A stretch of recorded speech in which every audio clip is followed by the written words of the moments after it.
Have you ever wished that you could have a lush, attractive garden like this one without doing much? Eddie! Oh, hey, John. I didn't know you. Hi, Chip. My friend Eddie, the lazy landscaper, and I have cracked the code. It's not about hard work, it's about focusing on one simple thing that will change your entire garden. Along with a few other tips and tricks, you can create a garden that requires almost no work, which means more time to enjoy your beautiful garden and take a nap, like Eddie the lazy landscaper. Well, you know, I'm glad you brought that up, John. Before we tell you this number one most important thing to focus on, first let's talk about proper selection of plants in terms of their ultimate size. It's really important to select your plants properly so you don't have to constantly be pruning them and you don't have to constantly be worried about them. Eddie's got a lot of good examples here of the right plant for the right place. Why don't you tell us how you picked this neat hibiscus, which is quite unique in how you've trained it. These kinds of trees I call lollipop trees because you can train them and get them started, and then they're really not that labor intensive. But the scale of this tree to my smaller yard gives me a lot of beauty without being overly large and looking out of place. This is about as large as it gets, which is about a 10-foot canopy. So if you look over here to the edge of the pool, it does not drop anything in the pool. And you know I don't like cleaning up my pool. Now, I'm not going to bring up my former girlfriend, Sandy Loam. Not for this. She loved me to talk dirty to her. I just said, you know, Sandy, I'm sorry, but there's a point here where... John, why don't you share with the viewers the most important aspect of building a healthy garden? And you've certainly taught me that, and for that I'm most grateful. Well, I'm still trying to get over your ex-girlfriend, Sandy Loam. But, but here's the deal. The number one thing you need to grow a beautiful garden is healthy soil. That's what allows your star jasmine and Cape honeysuckle and your photinia and your hibiscus to thrive and bloom properly and not have pest and disease. I don't know if you've been to a native plant community, let's say like a redwood forest. Why is it in a redwood forest everything looks healthy? There's no aphid. Nobody's putting on any types of pesticides or fungicides. It's a self-sustaining plant community because the soil is being fed by the native plant community, and that soil is rich and that soil is full of life, beneficial bacteria, fungi, good protozoa, good nematodes. And that's what we're after in our gardens around our house, in your garden. In order to take care of it in a lazy way, you're going to get great benefit from soil rich in microbiology. And the way to make your soil rich in microbiology is to either use compost, compost tea, or our concentrated products where we take parts of compost and compost tea and we use them in very simple products that you can apply topically. In my life here in recent years, I've started eating healthier. And by eating healthier, I'm not having to take the medications that I used to take in abundance to compensate for that unhealthy eating. And I don't see really a difference in that and the great products that of yours that I use in the yard. That's an excellent analogy. It's exactly the same thing. We're trying to, put yogurt in your soil. We're trying to build the microbiology in your soil like you're trying to build it in your own gut. And that's the key to good health for people and good health for plants. Weeding might just seem like an unpleasant part of gardening, but there's several things you can do to limit weeds. Let me show you how to train your yard the lazy way, how not to have weeds. The most common question I get is when I talk about our products is, what product do you have for weeds? And our product for weeds is healthy soil. What we're trying to do is train our gardens, like Eddie the lazy landscaper has, to not have weeds. And you don't do that by constantly using weed killers and constantly using pre-emergents. If you have a problem, you can use a pre-emergent herbicide once, but you're trying to get away from that. We're trying to get away from everything that damages life in the soil, and those kinds of inputs damage life in the soil. Then we want to look towards more healthy things like mulching, not just once, but repeat mulching. And if you continue to mulch, That's an excellent way to discourage weed growth.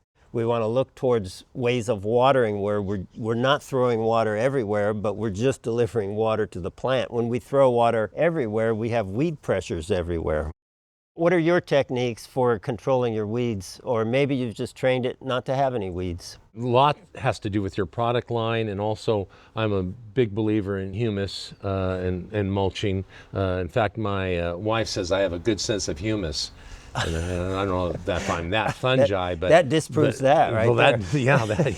So much for that. Take 27. I've been a believer for a long time, and I like the looks of it, even though it can be blown away by the gardeners. But fine, dark, porous humus that tends to help amend the soil, it improves the drainage. It helps your product work so much better. It does. Last 10 years or so, I've shied away from that neat dark black humus because a lot of people have gardeners. The gardeners like to blow in the planting areas, and they just blow that stuff away. I know, yes. So I've gone to a heavier mulch. I've gone to things like cedar, and so more of a walk-on bark type product. You have rock in a lot of places in your yard, and I assume that's pretty effective in terms of weed control. It's very effective, and then I have weed cloth underneath the rocks, and it really prevents weeds totally. And at the same time, put in some more hardy, drought-tolerant plants, which could take the reflection off the rocks from the hot sun. Yeah. And that's a consideration that only recently have I discovered can make a difference with some plant. The only thing I'm not a huge fan of what you just described is over time, a landscape fabric, or people call it a weed fabric, can inhibit the effectiveness of our product because it'll get kind of clogged with silt and sometimes roots, and so we don't have that ability for the product to go right through the rock. What if I told you watering less could actually make your garden grow better and be less of a hassle?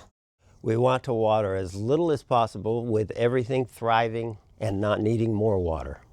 For the most part, our goal is deep watering, infrequent watering, and I like this idea where possible of just watering where the plants are. If you do have a sprinkler system, try to put in systems that apply water very evenly.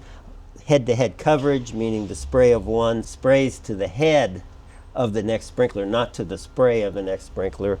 When we first bought this property many years ago, it was virtually all sprinklers, and now it is all drip for a number of reasons, including the ones you're talking about, but also just from a standpoint that we're in an area that gets a lot of drought-type weather, and we've faced that water shortage here, and so, why not conserve where you can? Albeit I have a swimming pool, but I try to be very careful otherwise. The laziest way is to have a good quality, properly installed, and well-managed irrigation system. Right. You do have to monitor it, or somebody has to monitor it. You're not as old as I am, John, but I think you probably remember the days when we had to have the key and turn on the stations and all of that. Well, whether you have sprinklers, drip, or a combination of both, having an automated system that's very dependable with even a backup battery when we have power failures, at least helps to keep the regulation of the distribution of water consistent. Right. I agree. I'm not as old as you. Well, I'm as old as dirt, but you do like dirt at least, so that's probably why you like me. Thank you. One of the most troublesome and time-consuming problems in the garden is pests and disease. Spending your money on pesticides and disease suppressants is a waste. It's toxic. We don't recommend it. There's a direct relationship between things that are seemingly unrelated, like aphid, and the soil. And the healthier soil we have, the better in terms of preventing every pest and disease there is. And in that way, I think you can combat even some of these mysterious soil-borne diseases or fungal diseases that we don't even have a cure for. If you don't have healthy soil, and every time you get some pest problem or some disease problem and you go to the nursery and buy a toxic chemical to get rid of it, you put yourself on this treadmill of having to address disease and then damaging the soil more every time you do that, which pretty much guarantees that you're going to keep getting those pests and keep getting those diseases. That's not a lazy way to garden. No. That's a toxic, ambitious way to garden. Eddie the Lazy Landscaper has no pest and disease problems, and we want to keep it that way. So now you know the number one trick to being lazy in your garden and have your garden thrive, and that is healthy soil. It's really pretty simple. You can apply our products just twice a year, depending on the size of your yard, 10 or 15 minutes. So 30 minutes, you can address this number one trick. The way to healthy napping is through healthy gardening. Excuse me. Well, I'll have to finish that. And healthy gardening is only possible through healthy soil. And that's what we're all about on this channel.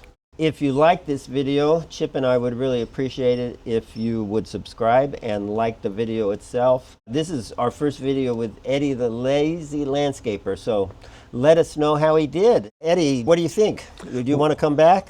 I want to come back, and I'm desperate for people to like me, believe me. I actually invented a term, John. You probably have heard about it. Instead of sleepwalking, I call it sleep gardening. You know, we've been talking about soil-focused gardening and landscaping, but we should talk more about sleep gardening.